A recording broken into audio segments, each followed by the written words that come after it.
tarde. Hoje nós vamos falar de modus vivendi e modus operandi.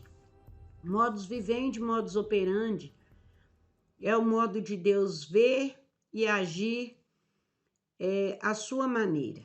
Também podemos dizer que é um cerimonial prescrito, uma maneira como Deus tem de fazer as coisas e de querer como as coisas sejam realizadas para a sua glória. Tem uma maneira correta de se fazer isso.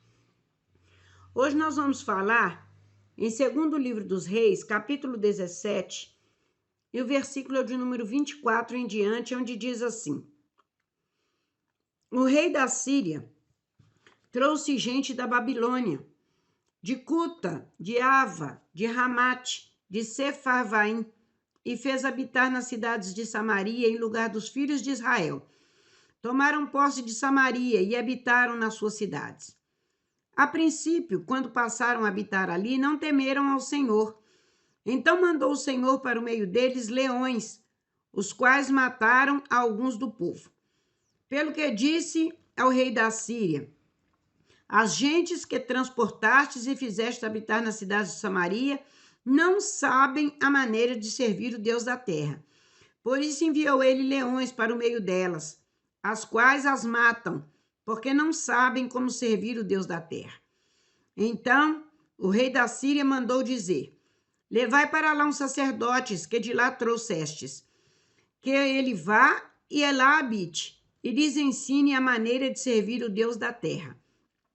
Veio, pois, um dos sacerdotes que habitavam ali, trazido de Samaria, e habitou em Betel, e lhes ensinava como deviam temer ao Senhor. Palavras do Senhor, amém? Glória a Deus. Então, nós vamos falar acerca desta palavra, que é uma palavra bastante importante. Então, nós vamos falar sobre praga de leões. A praga de leões aconteceu em Samaria por causa de um caldeamento. Quando o povo de Israel separou as tribos, ficaram 2 tribos para o sul, que seria Judá, e ficaram 10 tribos no reino do norte, cuja capital era Samaria. Então Israel era o norte, com 10 tribos, chamada Israel, cuja capital era Samaria, e tinha o reino do sul, que era Judá, 2 tribos, cuja capital era Jerusalém, onde estava o templo. E o povo de Samaria costumava adorar o bezerro de ouro. Quando a Síria veio, já tinha sido preconizado, já tinha havido sido falado que ia vir um povo com uma vara e que ia disciplinar esse povo. O povo de Samaria foi atingido em cheio pela Assíria. Não é Síria, cuja capital é Damasco, não, a Síria, cuja capital era Nínive. Eles vieram e eles eram um povo muito violento, muito perigoso, um povo muito mau. Eles furavam os olhos dos seus prisioneiros, eles arrancavam os polegares, eles maltratavam, levavam eles em cadeias, né? Cadeias eram grilhões que eles amarravam as pessoas e levavam. Então era um terror realmente. E eles fizeram isso. Pegaram os homens de Samaria, os líderes de Israel, e levaram para a Síria.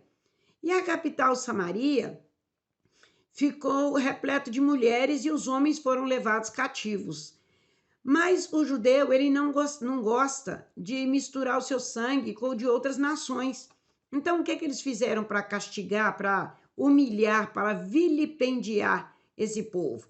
Eles pegaram homens da Síria e trouxe para Samaria. E habitou com essas mulheres e gerou um populacho. Essa ação se chama caldeamento.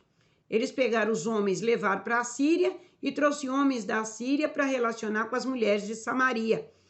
E esse povo que nasceu, essa miscigenação, eles deram o nome de populacho. Eles ficaram muito indignados. Eles não gostavam, né? Os judeus não gostavam dessa mistura, dessa miscigenação. E eles aprenderam a servir a Deus de maneira diferenciada. Eles tinham o bezerro de ouro, Samaria adorava o bezerro de ouro. E eles faziam o que era mal diante do Senhor, e Deus aborreceu muito com esse povo. Foi por isso que eles foram para o cativeiro, assírio primeiro. E nisso que eles foram, e houve esse caldeamento, essa mistura, gerou este populacho, Você pode observar isso em várias passagens da Bíblia, mas a mais proeminente é quando a mulher samaritana conversa com Jesus e fala como que pode ele, sendo um judeu, conversar com ela que era samaritana.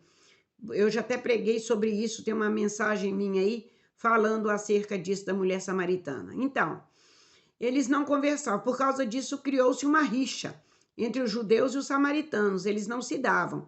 Já era coisa de muitos séculos, por causa desse caldeamento que aconteceu lá por ocasião do cativeiro assírio. E este povo não sabia servir ao Senhor, servia de qualquer maneira, servia do jeito que achava, servia do jeito que para eles era bom, segundo a sua conveniência, né? A conivência com os outros ídolos, né? Então aqui fala que havia pessoas, né, da Babilônia, Cuta, né, Ramate, Ava, Sefarvaim, esse povo todo veio e criou ali como se fosse a própria nação deles. Eles tomaram, né, conta, eles começaram a habitar ali e passar os hábitos para aquelas pessoas. E eles esqueceram que tinha um cerimonial prescrito, tinha um modus vivendi, tinha um modus operandi, a maneira como Deus quer ser servido. Não é do jeito que eu quero, não é do jeito que eu penso, não é do jeito que eu acho. Deus não está interessado na minha opinião. O que eu penso representa muito pouco. Eu sou ínfima, perto da grandeza, o poder, a majestade, a excelência e a soberania do Senhor.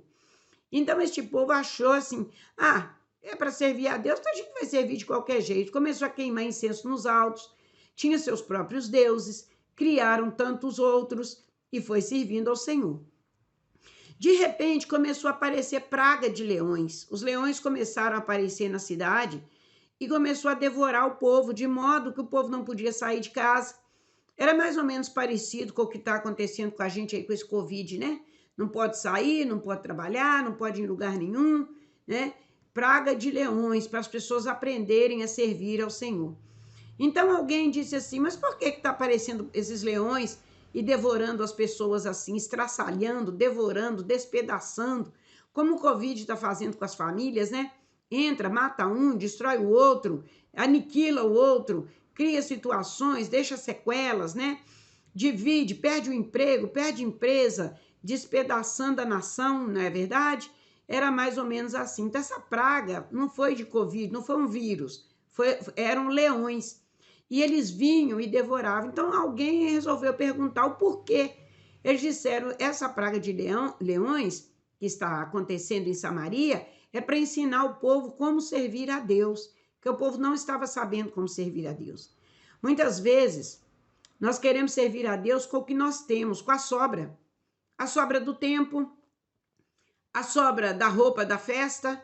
Para ir para a festa é a roupa bonita, cara, que compra, que manda o estilista fazer. Agora, para a casa do Senhor é qualquer roupa mesmo, tá bom? Entra em qualquer roupa e vai. Não importa se aquela roupa condiz com o ambiente, não importa se aquela roupa condiz com quem você é, com a sua conduta, não importa se as pessoas vão falar, não importa se as pessoas vão reparar. A melhor roupa é para ir para a festa, né? O carro limpinho é para ir para a festa, né? O dinheiro é para comprar o presente melhor, para dar ali naquela festa, para fazer frente, para as pessoas poderem ver e saber que você é uma pessoa de bem, né?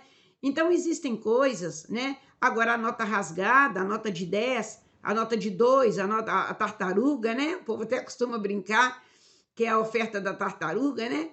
O lobo-guará é lá para o shopping, o lobo-guará é lá para as viagens, o lobo-guará é para isso, o lobo-guará é da elite, o lobo-guará é o chique, né? Da nota de R$ 200. Mas a tartaruga é para a igreja, não é verdade? Vai pôr no envelope mesmo, ninguém vai ver, ninguém vai saber, mas Deus vê todas as coisas. E Deus permitiu essa praga de leão para ensinar esse povo a servir a Deus. Para ensinar esse povo que a melhor roupa não é para ir para a festa, que a melhor adoração, né, o melhor tempo não é para festa, não é para ficar em casa, não é para fazer festa, não é para fazer almoço, não é para ir para o churrasco, não é para esquecer a Santa Ceia. A melhor festa, o melhor dinheiro não é para a gente comprar o melhor carro para desfilar, é para a gente ter um automóvel, um objeto utilitário para nos levar onde a gente precisa, não é para competir com o vizinho e mostrar que o nosso carro é melhor do que o do vizinho, não é para isso. O lobo-guará, ele não é para louvar Satanás, ele é para louvar o Senhor, que é o Senhor da terra.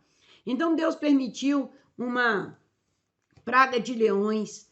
E aí a gente vai ver lá na frente a diferença de quem serve e quem não serve, conforme diz Malaquias, capítulo 3, versículo de número 18, que Daniel, ele trabalhava para o rei, né?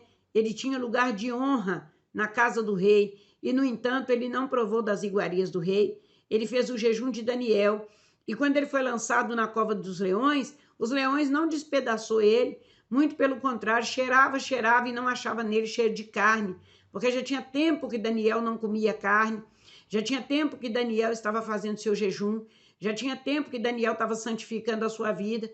Então, quando os leões, ele foi jogado na cova dos leões, né, por causa da fofoca, que tem fofoca em todo lugar, e não é de hoje, hein, que existe fofoqueiro, não é de hoje que existe gente para falar mal do outro. Contaram que Daniel orava 3 vezes ao dia.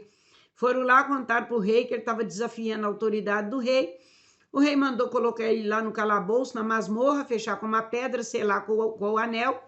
Ninguém podia tirar ele de lá, né? Ele estava numa prisão de segurança máxima e selou lá, fechou lá, bem lacrado, e largou Daniel lá dentro. Só que ninguém tocou nele. Os leões não tocaram nele. Quem é o leão hoje? Leão hoje é gente que tem aparência de gente, mas não é gente. Que mata, que estupra, que rouba, que assalta, que mata o que está trabalhando lá com o aplicativo, rouba o carro dele, lá na frente queima o carro dele, que mata por 10 reais, que mata o filho da viúva, que tira a esperança. Quem são os leões hoje? As bestas feras que estão presas nas cadeias de segurança máxima não podem sair porque causa danos terríveis à sociedade. Parece gente, mas não é gente, não tem coração de gente, não tem sentimento de gente. Então, praga de leão existe? Existe a praga de leões. Muitos lugares você não pode sair à noite. Muitos lugares você não pode sair porque você é atingido por bala achada. Ah, é bala perdida. Não, perdida é essa que cai no chão.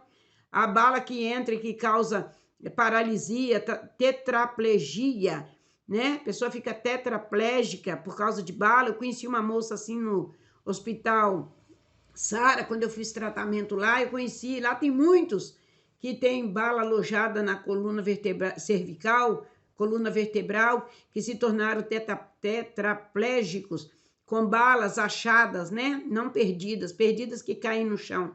Então, amadas, hoje existe a praga de leões, né? Para ensinar as pessoas a servir a Deus. Deus tem a maneira, o cerimonial prescrito, a maneira como ele quer ser servido. Então, pergunta, né? Dizia meu pai, a gente aprende com quem sabe mais e ensina quem sabe menos. Você não sabe? Pergunta. Senhor, o que eu estou fazendo está te agradando?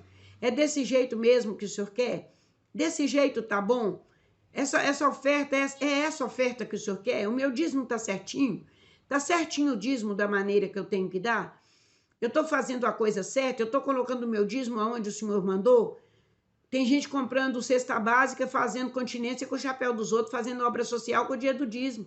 O dinheiro do dízimo não é para obra social, o dinheiro do dízimo é para obra espiritual. Para que haja mantimento em minha casa, né? Arroz, feijão para fazer galinhada, para fazer almoço no final de semana, para fazer feijoada, para fazer marmitex. O dinheiro da igreja não é para isso. O dinheiro da igreja é para missões, para levar o evangelho do reino. O evangelho de nosso Senhor e Salvador Jesus Cristo, porque é isso que muda a vida das pessoas. Pastor Ângelo, mas e a obra social? Como que eu faço? Quando a gente for falar acerca de Filemon, Paulo e Filemon ali, falando do Onésimo, nós vamos falar um pouquinho sobre isso aí, tá bom? Sobre obra social. Mas por hora, para o nosso vídeo não ficar muito longo, nós vamos falando isso aí. Há um cerimonial prescrito, a maneira como Deus quer ser servido, a maneira como ele quer ser adorado. Não é do jeito que eu quero e ele tem que receber. Ele não recebe, porque ele não é obrigado a receber as coisas da maneira que a gente quer. Há um cerimonial prescrito, há uma maneira correta de fazer as coisas corretas. Não faça o certo da maneira errada e nem faça o errado da maneira certa.